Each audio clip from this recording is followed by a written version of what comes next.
I've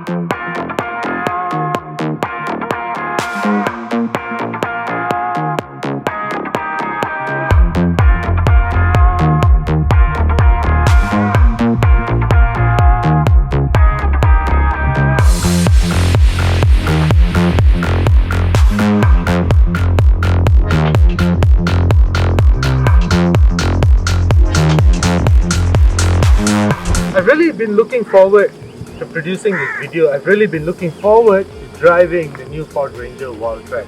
Well, it has actually come a long way. How do I know that? Because I've been comparing it to the car that I've been driving for the past 4 years, the previous generation Ford Ranger Wildtrak. So to actually appreciate how far it has come, I figured there's only one way to tell that, to see where it actually came from. New Ford Ranger Wildtrak came from that. To appreciate how far it has come, there's only one way to tell that, and that is to see where it has actually come from. But before that, a quick word from our sponsor.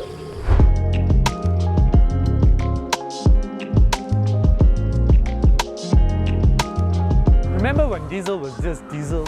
Remember all that black smoke that used to bellow out of trucks and buses? Well, BH Petrol completely changed the game when it became the first company in Malaysia to introduce Euro 5 diesel.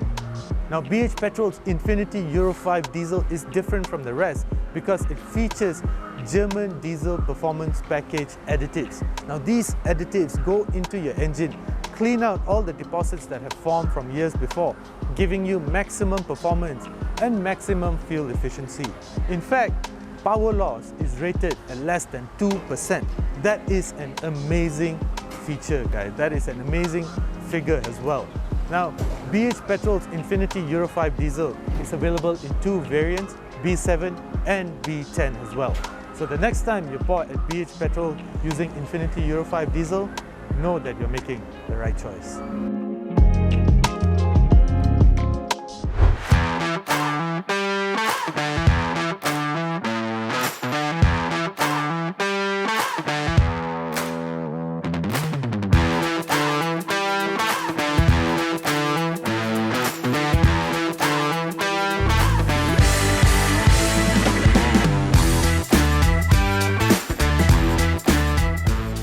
Looks are always subjective, but there's no denying the fact that the new Ranger Wildtrak is a very good looking car.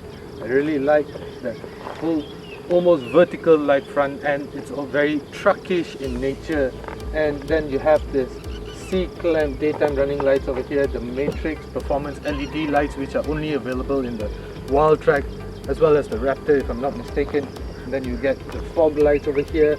So there's no doubt that it is actually a very good looking truck.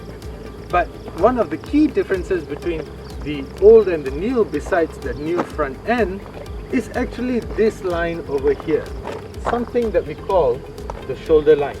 And if you notice, the previous generation model does not have a very pronounced shoulder line. It does, however, have this line over here, which even the new model has. Besides the overall design, which is obviously very much different from the model that it actually came from, it's actually more hardcore, looks more hardcore than the previous generation model, which has curves and it looks a bit more softer. This looks a little bit more rugged, but it is also a functional design. The wheels, for example, have been pushed forwards by 50 millimeters. So the front overhang is actually shorter, so this gives you a much shorter angle of approach in case you have to go uphill and such. But besides that, even the overall width of the car is now actually 50 millimeters wider. Besides that as well, continuing on that 50 millimeter note, even the bed of the new Ranger Wildtrak is 50 millimeters wider than before. Ford says that is to accommodate European pallets, which supposedly never fit in the previous generation Ranger Wildtrak. The suspension too has actually been reworked and repositioned. This, Ford says, is to give the new Wildtrak a more car-like nature, and that simple repositioning has resulted in a more comfortable passenger cell. The suspension actually does a better job at absorbing bumps and ruts and everything that the road throws at it. In fact, so much so that it's actually a much comfortable car than the previous generation model. Other than that though, even though it feels a little bit wallowish, especially on the uneven roads as compared to the previous model, which felt a little bit tighter, it is actually generally a much comfortable car. From the back, one of the most obvious and I think perhaps the most handy additions is this side step over here, which means that you no longer have to step on the tire to get into the back of the truck. And now you get LEDs at the back here, and then this rear lights. They actually seem quite expensive because they have a built-in radar for a blind spot radar over here. I'm suspecting this is for the rear cross traffic alert. It does, however, say blind spot radar, so perhaps it actually works in conjunction with the blind spot monitoring system. And since we are back here,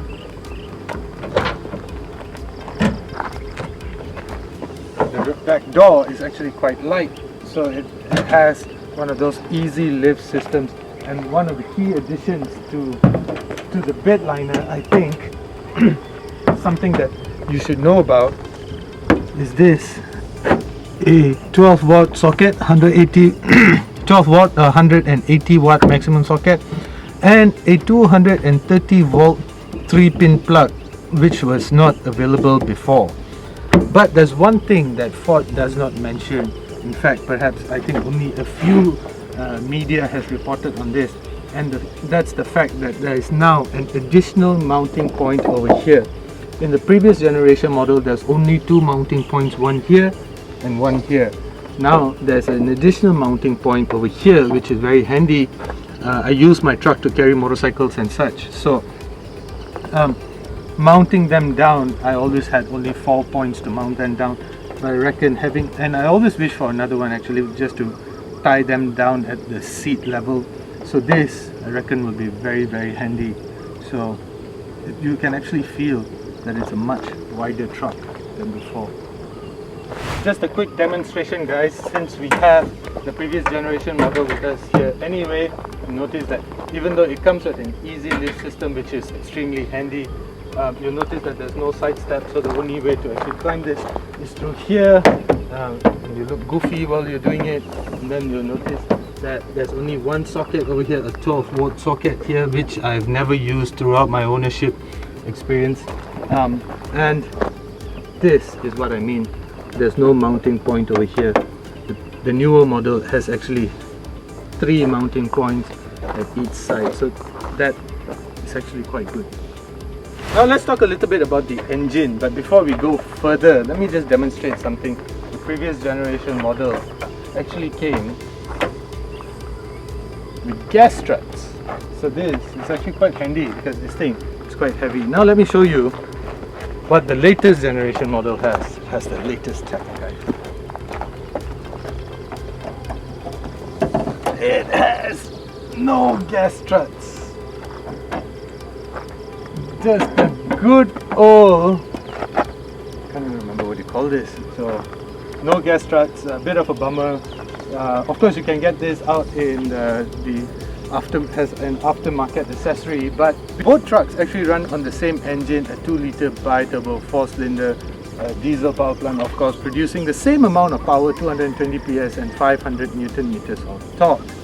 But the key difference over here is actually basically a reworked gearbox. It's basically almost the same gearbox as before. It's still a 10-speed gearbox, but it has been reworked. Ford says it's actually lighter now than before. It's more robust now than before. It still uses a torque converter, but the ratios have actually been shortened so that power delivery is more instantaneous and there's no lag in delivery, which the previous generation model had. It had sort of a dead spot where power was neither here nor there. In the latest model, though, power is more instantaneous and is there anytime that you need it. However, there's one thing that I think could be better about the new Wildtrak, and that's the housing of this fog light at the bottom here. It looks too cheap. It's unfinished and it's in pure plastic, and the plastic housing. Whereas in the previous generation model, give the battle scars over here, but you'll notice that the housing of the fog lamp in the previous generation model is actually in the same color as the body to give it a more premium, basically a nicer touch. So that I think is lacking in the new model. But having said that, even the wheel arches over here, basically at the back, which basically goes all the way to the end here, obviously in this cheapish plastic stuff which the previous model did not have. That is finished in body colored wheel arches. But having said that, even this vent over here, which is actually functional, let me demonstrate this. You see it goes all the way in, so this is actually not a dead vent or something. It's not just there for show, it's basically to channel air out of the engine bay. But even this is finished in this very not so nice plastic fitting over here, which the previous model had in body color, which I think looks more premium. Now let's get inside, because the interior is actually quite nice. The other thing that I need to point out is that maybe it's a new car, but opening up the door feels heavier than before, and it actually just sounds better. That clunk makes it feel more robust, I would say. But what I think may not be so robust is this door latch thing here. So this is the door latch. This is how you open the door when you're on the inside. Some of my passengers were confused and could not actually open the door because they didn't see it over here. But this does not seem like it will last very long, or maybe bigger, thicker hands, you know, some of our lorry driving friends may actually accidentally break this, but time will tell. Besides that though, the overall interior is quite nice. One of the biggest departures from the previous generation model is the placement of the start-stop button. Now it's on the right hand side, whereas previously it was on the left. And then around the doors, well, basically you get this double stitching over here, which is great, and then you get an additional set line or stitch line over here, which the previous generation model does not have. This gives it elegant appearance, and then you get basically this ambient light that comes out of here at night when the lights are on. The control buttons are completely all new. I, however, would like to point out that as good as the seats are, they're comfortable, they're wide, they're clad in leather, and they're electronically adjustable, no memory function. So they're adjustable in 6 different ways: front, back, up, down, front, back, and basically your lumbar support over here as well. So 8 different ways. However, in my car, we get thigh support. This, you don't get thigh support. Let me prove it to you. Let's go there. So there you go. Watch this.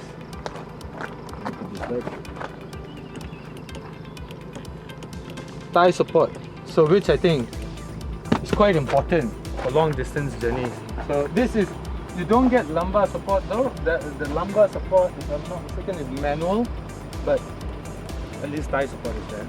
So the other thing that the previous model had is this, a lighted vanity mirror for both the driver as well as the passenger. Unfortunately, the new model does not even have a vanity mirror. Guys, this is basic. The passenger though has a vanity mirror, but it's not lighted. So the interior is undoubtedly a really nice place to be in. This is one of the most premium interiors in the pickup truck world, in Malaysia at least. There's nothing that looks and feels like this. The Hilux, as nice as it is, does not feel as premium as this. The Navara is a long shot. The Triton is in a desperate need of an update. I hear there's a newer one coming that is going to be based on the Navara, so can't wait for that. Other than that, well, even the Peugeot Landtrek, it's nice, there's no doubt. It's a nice interior, but not as premium as this truck. You get a 8-inch colored TFT screen over here, which is basically customizable. You can customize customize it to show anything that you like. So from here I can classic view, you can put your round gauge or digital speedometer only. So there are things that you can basically you can change it according to your mood. I'm not really a fan of digital meter panels, but I like the fact that this is quite simplistic in nature and doesn't try to overwhelm you with too much information. So this is good. This 12-inch portrait screen, like wow, check out the details on this. It also has wireless Apple CarPlay and Android Auto. Let me just confirm. So it has wireless Apple CarPlay and Android Auto, which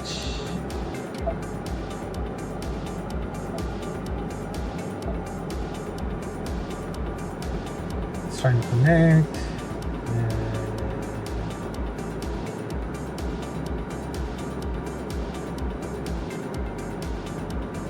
Connected, and then now let's see if I can get Apple CarPlay. So my phone is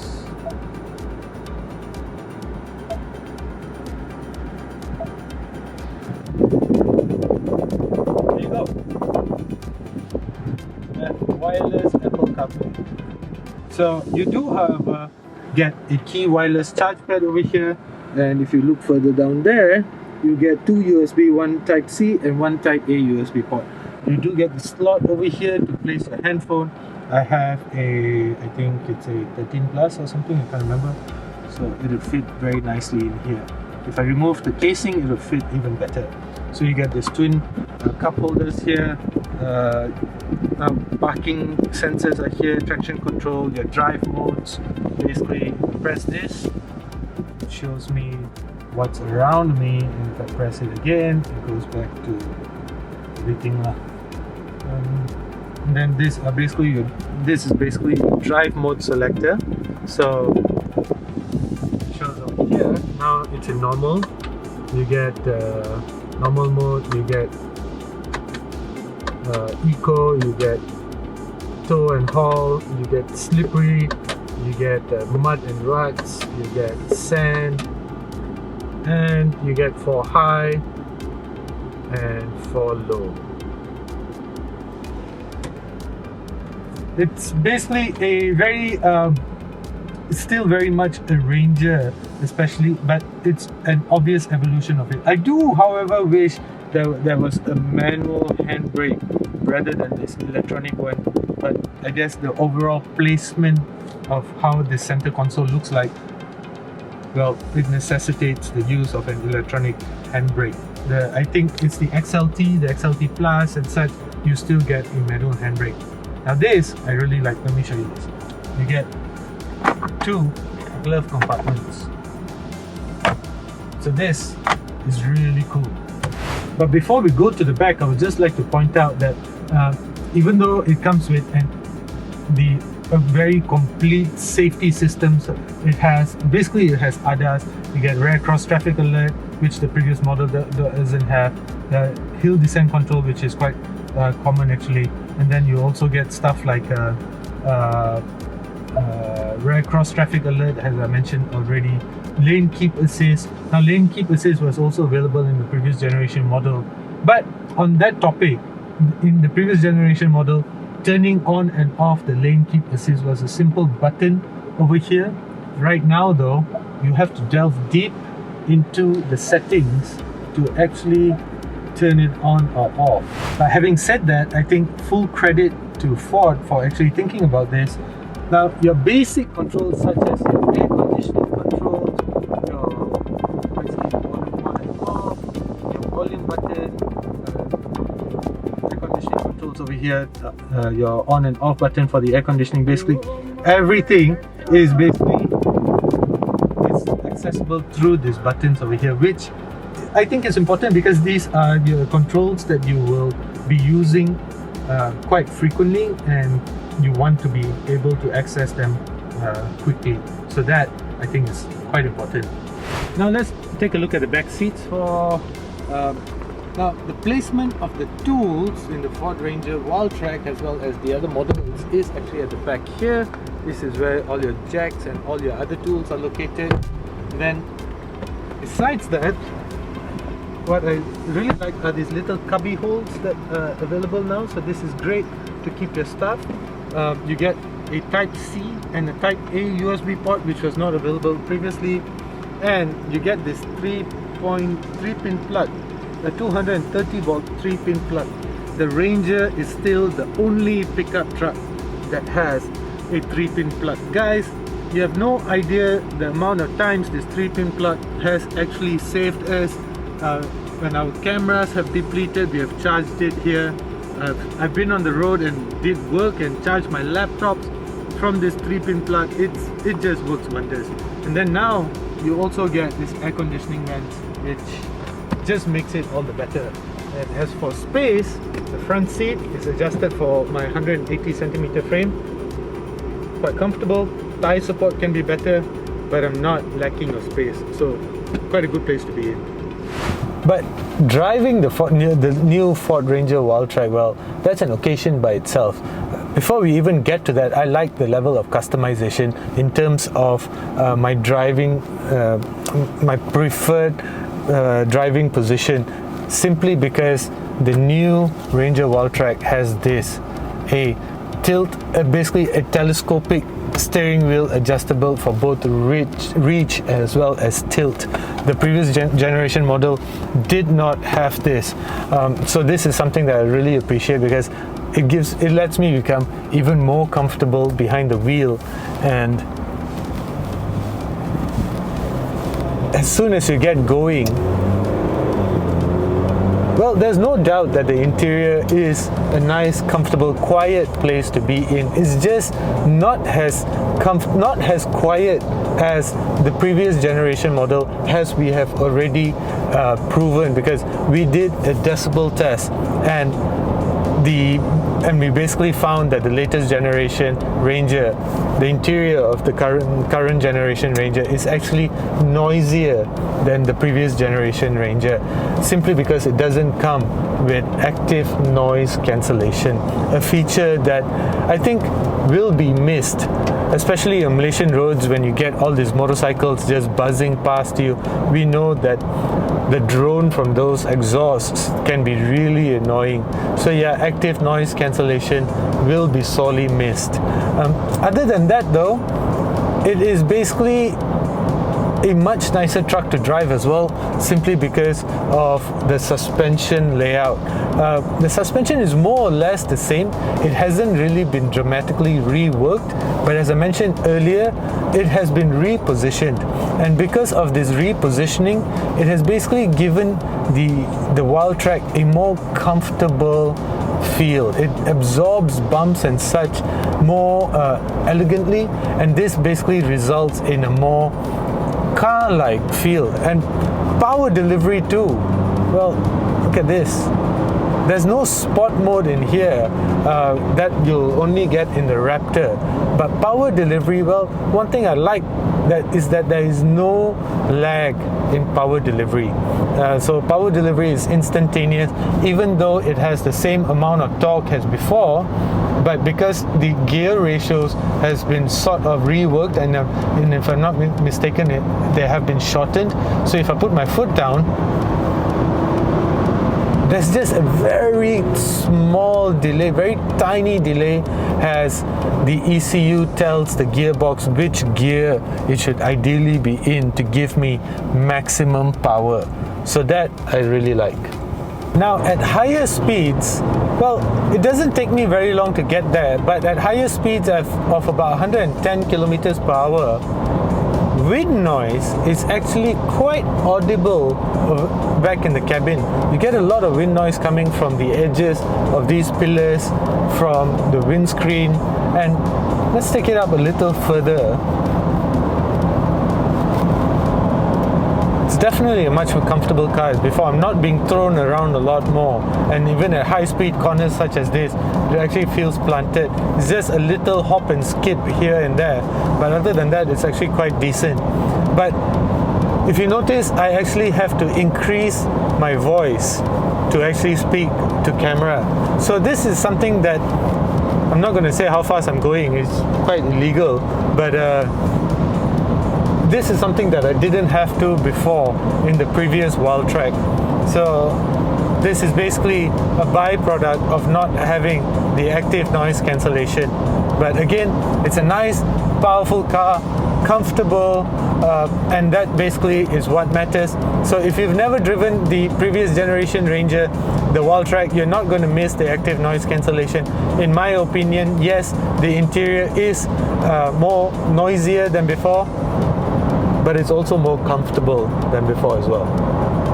The new Ranger Wildtrak is undoubtedly a much better car.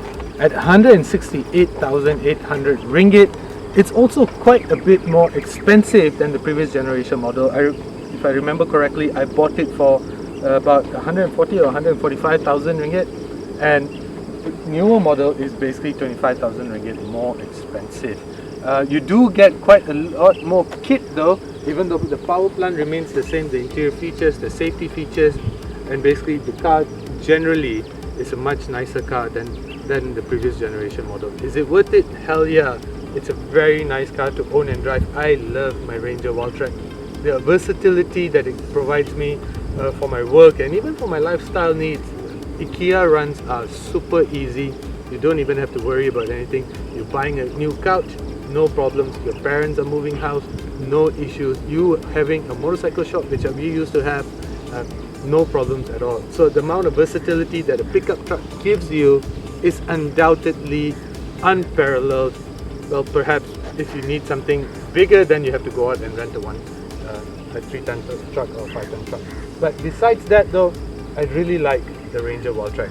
Perfect for your urban needs as well. Of course, it's a really big car to park around places like Bangsa and such, but it has an insane number of sensors.